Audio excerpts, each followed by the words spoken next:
ELS cotton, extra large staple length cotton அப்படின்னா என்ன sir? Extra large staple லென்த்துங்கிறது காட்டனுடைய ஃபைபர் லென்த்தை வச்சு டிசைட் பண்ணுறது. Highest length of the fibre இருந்தால் அது வந்து இஎல்எஸ் காட்டன்.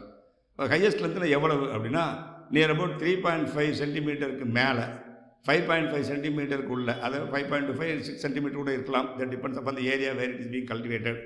அப்போ 3.5 சென்டிமீட்டருக்கு மேலே இருந்தால் that is extra large staple length, ELS cotton. இது எந்த மாதிரியான வந்து பர்பஸுக்கு பயன்படுத்துவாங்கன்னா, ப்ரீமியம் கார்மெண்ட் பண்ணுறதுக்கு, finest of the finest yarn அப்படின்னு பண்ணுறதுக்கு இந்த காட்டன் உபயோகப்படுத்துவாங்க. இதனுடைய பிராண்டு தான் Supima cotton, otherwise called Egyptian cotton. அப்படிங்கிறது இந்த இஎல்எஸ் காட்டன் தான். இஎல்எஸ் காட்டன் வச்சு ரொம்ப ஃபைனரான யானெல்லாம் பண்ண முடியும். லைக் 200 கவுண்ட்டு, 250 கவுண்ட்டு, இதெல்லாம் வந்து இதில் பண்ண முடியும். 200 கவுண்டெல்லாம் யோசிச்சு பாருங்கள். நம்ம 80s கவுண்ட்டே நமக்கு வந்து ஆச்சரியமாக இருக்குது. 200 கவுண்ட்டு எவ்வளோ ஃபைனராக இருக்கும். அவ்வளோ ஃபைனஸ்ட் யான் பண்ணுறதுக்கு இந்த இஎல்எஸ் காட்டனை பயன்படுத்துவாங்க. மற்றொரு வீடியோ சந்திப்போம். நன்றி, வணக்கம். Thank you very much.